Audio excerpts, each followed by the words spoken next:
All right, so today's notes look like this.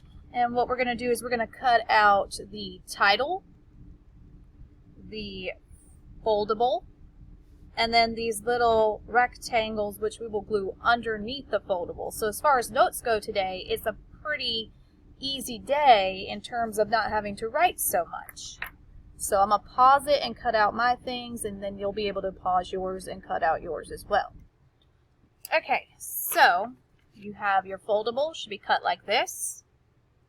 You should have 6 little rectangles and the title.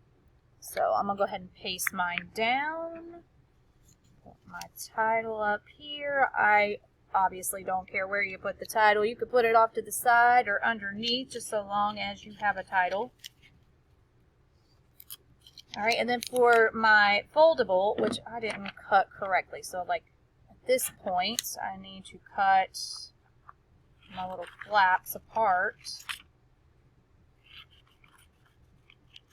Fantastic. Now I'm going to put my glue under the part that looks like this. So my glue is underneath this strip here, and I can open my foldable like so, which is crooked. All right, and then I have my 6 rectangles to paste underneath here. All right, so let's start these notes. First thing I want to address, and I know I have said this in class before, but for much of this colonial history we've been talking about, we referred to England as England, but as I told you in class, in 1709, England became known as Great Britain. So it was essentially a name change for our purposes. I won't get into the details as to why the name changed, but it was during the reign of Queen Anne, and it went from just being England to Great Britain. So our adjective is going to shift from English to British, but it refers ultimately to the same area, the same power, European power that colonized the eastern part of what is now the United States.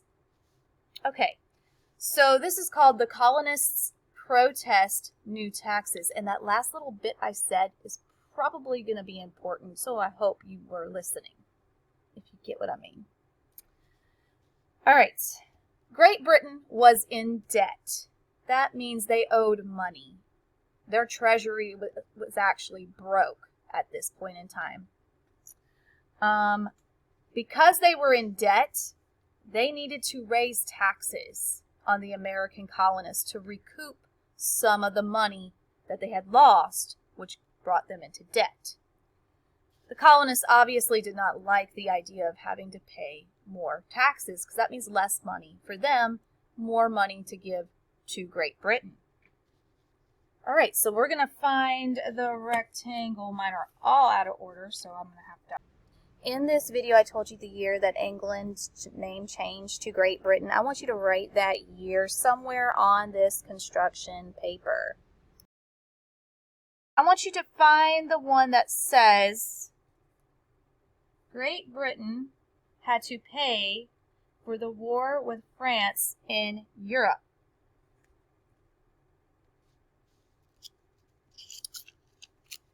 So, in 1754,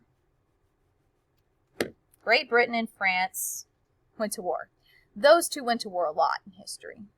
They were always competing with each other, and sometimes Spain was involved too, with who could be the top dog in Europe. And so they had a war, and it lasted for 7 years. In Europe, the war was known as the 7 Years' War because it lasted 7 years. In the United States, we call this the French and Indian War, which leads us to our next one we're going to put down. The French and Indian War was very expensive. Okay, so they had a war, Great Britain did, with France, and this was very expensive, and this depleted the treasury. It made it pretty much broke. They didn't have a lot of money left. They had to pay for defending the colonists in what would become the United States and the colonies from the French, because the French would attack the British colonies over here in North America.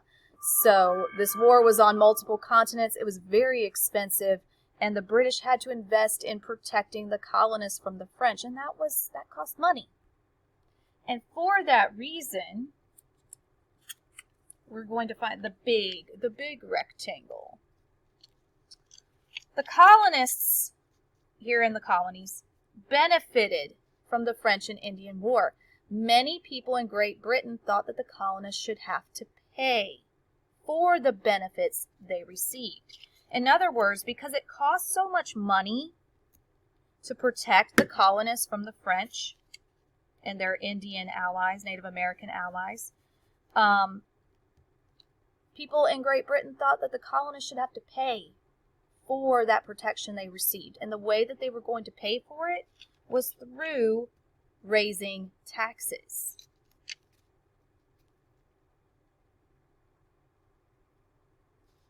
Under the big mammoth-sized rectangle, we're going to put the last three. The colonists obviously did not like this idea. They did not want to pay more taxes. No one does. So why did they reject it? They had 3 reasons. First and foremost, colonists claimed that taxes by Great Britain were taxation without representation. That's a phrase you're going to hear throughout K-12 history studies when you're studying the United States and its history. What they're saying here is the colonies didn't have a voice in Great Britain. Great Britain often ignored what the colonists wanted. The colonists didn't have a voice. They couldn't speak their mind. They couldn't go before their government and be represented. They couldn't send people to represent the colonies. And they said, because you don't let us represent ourselves, we don't get to have a voice, we shouldn't have to pay these taxes.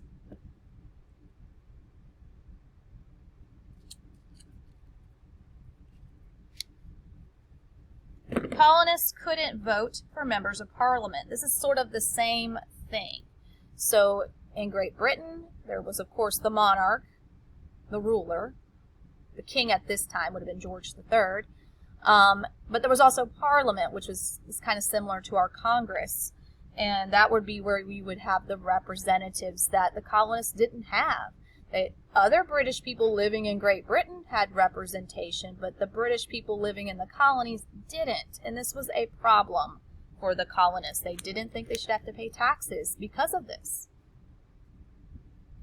And colonists felt that their rights were violated and taken away. They had no voice, and here they were being taxed without a voice, and they had a problem with that.